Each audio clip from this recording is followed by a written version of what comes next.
Today we're talking about a hitter's head and the physical placement of a hitter's head. Obviously, our eyes are in our head, okay? When we start moving and shifting our head in different ways as a hitter, we can make it more difficult on our concentration level with the pitcher's release point. So, it's easy to say keep the head still. That should be every hitter's objective. The more we move our head, the harder it is to hit, plain and simple. So, a couple ideas, and from this angle you'll get a good vantage point of it.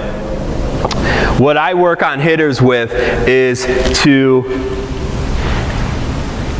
kind of act like their head's in a little square box as they're hitting. And from this angle here, if you imagine my head in a box, if I come out of that box, you see the position my body's in, not good, okay? Or if I come out of that box, you can see the position my body's in, not a good hitting position. But if I can stay, again, imaginary box in your hitter's head, if you're watching them work out or practice, or if you're a hitter, you're consciously aware of what you're doing, trying to keep the head in that box.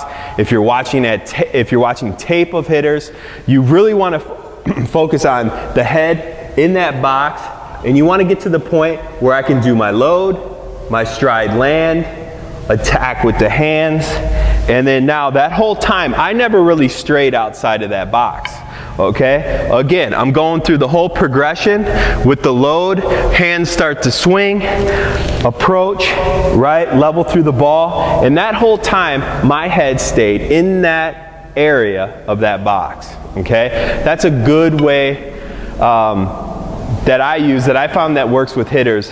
If you give them something to think about where they can, think about that box around their head and keeping still, they're more likely to do it. So keep the head still. The other problem I see a lot that hitters get in a bad habit is what I call head tilt. They're tilting their head. And from this point of view with a right-handed batter, you'll see if my approach is here and that backside drops, my ear drops, and I see a lot of hitters like this at contact. It's hard enough to hit when your eyes are level and you're focused on the ball. When you drop that backside and that back ear, okay, in a left-hand batter's box right here, that back ear drops and is now pointed to the ground, like I see a lot of hitters do, we're really guessing. We're really making it more difficult to hit. For one, we're dropping our backside. For two, our eye angle now is like this rather than where it should be up in here, okay? A good way to practice this is by tracking pitches, okay? How often do we ever practice taking pitches? We really don't.